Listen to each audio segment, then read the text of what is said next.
first lamb. Good girl.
It's a good girl.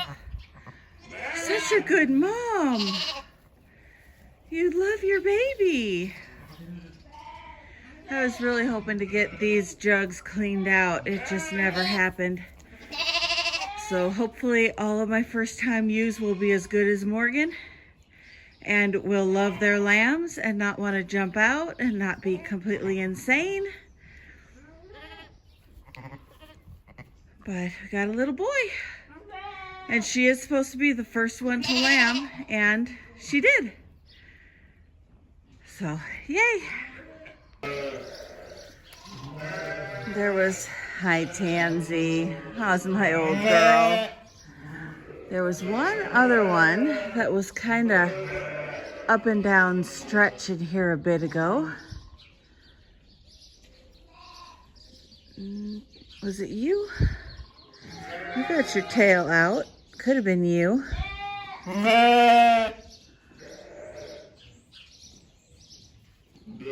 Was one of you.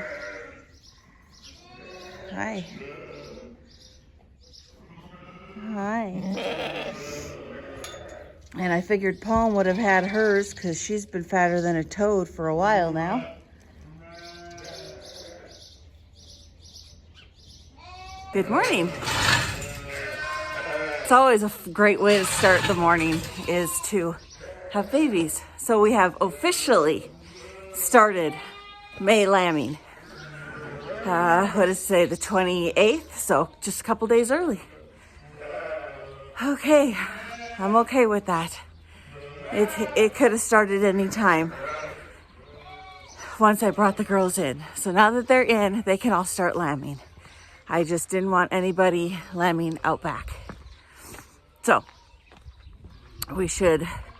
this group is probably going to be pretty slow because there are only like 28 of them, 26 of them, I think, because one of my old ewes died, and one I ended up selling, not on purpose, but she kind of went with a group, but it's okay. She was supposed to get sold anyway, so it is what it is. But, so I think I have 26 in here instead of my 28, and they will lamb over the next 34-ish days, and it could take them all 34 days or more. So it could be a very strung out lambing. But I have to head to town. I need to fuel the pickup. I need to fuel all of the gas cans. The tractor, he ended up having to quit last night about 2/3 of the way done with that field because the tractor ran out of fuel. So I'm going to fill up all 3 of the gas cans and fuel the tractor. Probably won't disc today. I want to get the rest of that fence tore out. I have a doctor's appointment at 11:30, so that's why I'm going to town in the pickup to get all this stuff taken care of. And so then when I get home, I'm going to tear out that fence line, finish the stretch that I have left that I've been putting off because I've been lambing and it's been winter and I don't like the cold. So I'm going to get that done because it's easier to tear out fence when there's nothing planted. We can put up fence when there's stuff planted. It's pretty simple. But trying to tear out the fence when the fields are planted is a lot tougher. So I'm going to get that last section tore out today. And then that will just make life simpler. And then that's all I have planned besides watching for lambs now that we started lambing.